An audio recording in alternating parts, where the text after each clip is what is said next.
آئیے ریل گاڑی میں بیٹھیں اور کوئٹے سے کلکتے تک چلیں۔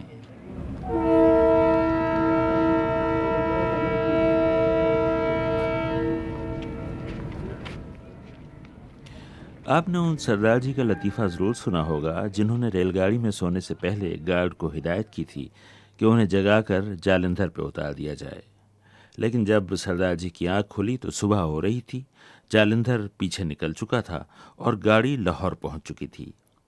سردار جی بہت ناراض ہوئے اور گارڈ کو بلا کر اس پر برس پڑے، کہنے لگے کہ تم نے مجھے جگا کر جالندھر میں نہیں اتارا اور لاہور آ گیا، تمہیں میری حالت پہ ترس آنا چاہیے۔ گارڈ نے، جو خود بھی سردار جی تھے، کہا کہ ترس تو مجھے اس مسافر پہ آ رہا ہے جو جاگنے سے انکار کر رہا تھا اور میں زبردستی اسے جالندھر پہ اتار آیا ہوں۔ میں سمجھا کرتا تھا کہ یہ محض لطیفہ ہے، ریل گاڑی کے اتنے بہت سے لطیفے مشہور ہیں کہ ہندوستان میں ان کی پوری ایک کتاب چھپ گئی ہے، لیکن اس روز جب میری گاڑی ملتان سے روانہ ہوئی تو نہ صرف یہ پتہ چلا کہ یہ لطیفہ نہیں سچا واقعہ ہے، بلکہ اس واقعے کے چشم دید گواہ بھی مل گئے۔ محمد یامین چودھری صاحب ملتان سے میرے ساتھ ہی گاڑی میں سوار ہوئے۔ شہر کی ایک تقریب میں جو ہونہار سا فوٹوگرافر تصویریں اتار رہا تھا وہ اس کے والد تھے اور ان دنوں حج پہ جانے کی تیاری کر رہے تھے۔ گاڑی چلی جا رہی تھی اور محمد یامین چودھری صاحب اپنی نوجوانی کا واقعہ سنا رہے تھے۔ اس وقت میری کچھ 16-17 سال کی عمر تھی اور جین کالج میں اس میں امبالے میں فرسٹ ایئر میں تھا، تو وہ ہم وہاں سے سفر پر چلے، کوئی 9 بجے ہم امبالہ کینٹ سے چلے، تو اس سکھ نے جو اوپر سویا ہوا تھا اس نے کہا، نام کا تو کوئی پتہ نہیں، اس نے کہا مجھے جلندھر اتارنا، گارڈ کو بلا کر کہا۔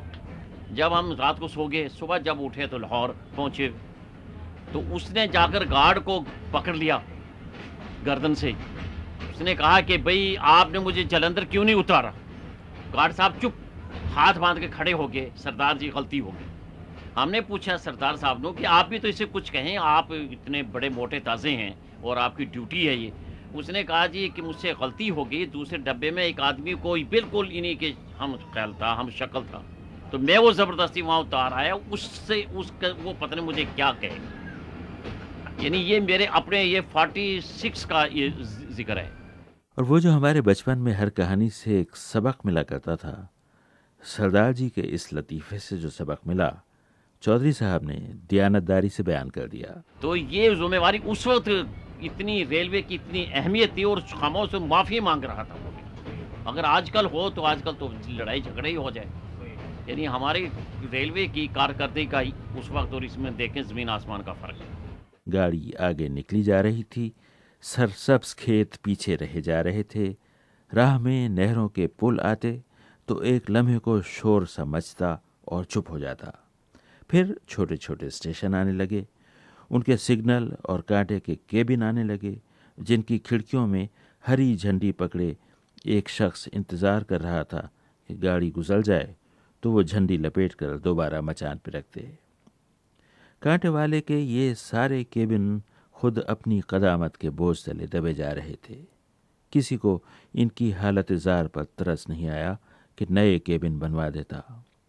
ابھی چند میل آگے ہندوستان میں آنکھ یہ منظر دیکھنے والی تھی کہ آزادی کے بعد سگنل کے جو نئے کیبن بنے ہوں گے اب وہ بھی گرائے جا رہے تھے اور بالکل نئے کیبن تعمیر کیے جا رہے تھے۔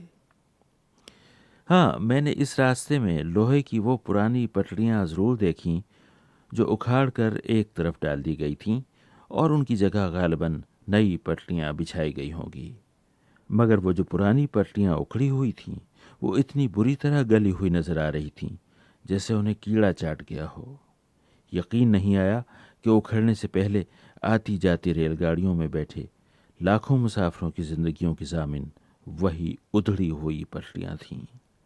کاش ریل کی پٹریوں کو بھی تمغہ جرأت اور تمغہ شجاعت دینے کا رواج ہوتا۔ اتنے میں ایک اسٹیشن آ گیا، شام ہو چلی تھی، دن کی تمازت جا چکی تھی اور گاڑی سے پہلے شہر کے نوجوان بند سنور کر اسٹیشن پہ آ چکے تھے۔ لڑکوں کی ایک ٹولی نے زنانے ڈبے کے بالکل سامنے پرا جمایا اور پتنگ اڑانے کی کوشش کرنے لگے۔ ایک لڑکا جس نے اپنے بال اچھی طرح جمائے ہوئے تھے ڈوری پکڑ کر کھڑا ہوا اور دوسرا لڑکا جس نے اپنی قمیض کے کالر کھڑے کر رکھے تھے کچھ فاصلے پر پتنگ پکڑ کر کھڑا ہوا اور کنی دینے لگا۔ باقی لڑکے اس انتظار میں کھڑے تھے کہ پتنگ بڑھے تو داد دیں، لیکن اس شام ہوا بند تھی، پتنگ کو نہ بڑھنا تھا نہ بڑھی۔ لڑکوں نے جھٹ اپنی ڈور لپیٹی اور کچھ دور دوسرے زنانے ڈبے کے سامنے پتنگ بڑھانے لگے۔ اسی طرح کے تماشے دیکھتی دیکھتی ہماری گاڑی خانیوال پہنچ گئی۔ کیسا جیتا جاگتا اسٹیشن تھا، 15-20 منٹ کا پڑاؤ تھا۔ مسافر نیچے پلیٹ فارم پر اتر آئے۔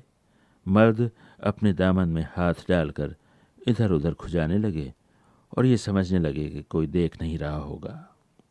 چائے کا وقت تھا، پلیٹ فارم پر چائے چائے کی صدا لگنے لگی۔ میرے ہاتھ میں مائکروفون تھا۔ ایک چھوٹا سا لڑکا خاموشی سے آیا اور مائکروفون میں منہ ڈال کے چلایا، چائے والا بھائی، ہلو ہلو ہلو۔ ہاں کیا بیچتے ہو تم؟ ہاں کیا بیچتے ہو تم؟ چائے کتنے کی پیالی ہوتی ہے؟ 3 روپے کا۔ 3 روپے تو بہت زیادہ ہیں، چائے ٹھنڈی ہوتی ہوگی؟ نہیں، گرم ہوتی ہے اچھی چائے۔ اچھا لا سکتے ہو؟ جی۔ دوڑ کے لاؤ، کتنا؟ ایک چائے۔ شکریہ۔ شکریہ۔ اتنے چھوٹے سے شہر کے اتنے چھوٹے سے لڑکے کو خوش ہو کر شکریہ کہتے سنا تو میں دنگ رہ گیا۔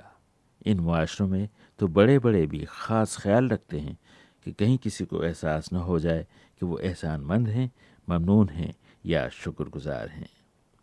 اتنے میں ایک درویش صفت بزرگ نظر آئے جن کے ہاتھوں میں جوتے پالش کرنے کا مال اسباب تھا۔ انہیں تو صوفیوں کے کسی دائرے میں ہونا چاہیے تھا۔ میں نے پوچھا، آپ یہاں کام کرتے ہیں؟ ہاں جی، میں مالشیاں دا بھی مطلب کام کر لینا جی، بوٹ پالش بھی کر لینا جی، میلیاں چ داڑیاں دوڑیاں بھی من لینا جی۔ روزی دین والا وہ خالق مالک ہوندا، لیکن ہمت نہیں آ رہی دی۔ درویشاں دے وچ بہن کھلون بھی رکھی دا، فقیراں دے منن والا بھی ہاں۔ میں نے ان کے ہاتھوں میں کچھ نوٹ تھما دیے۔ فقیروں کا ذکر آیا تو کانوں میں ایک فقیرانہ صدا بھی آئی۔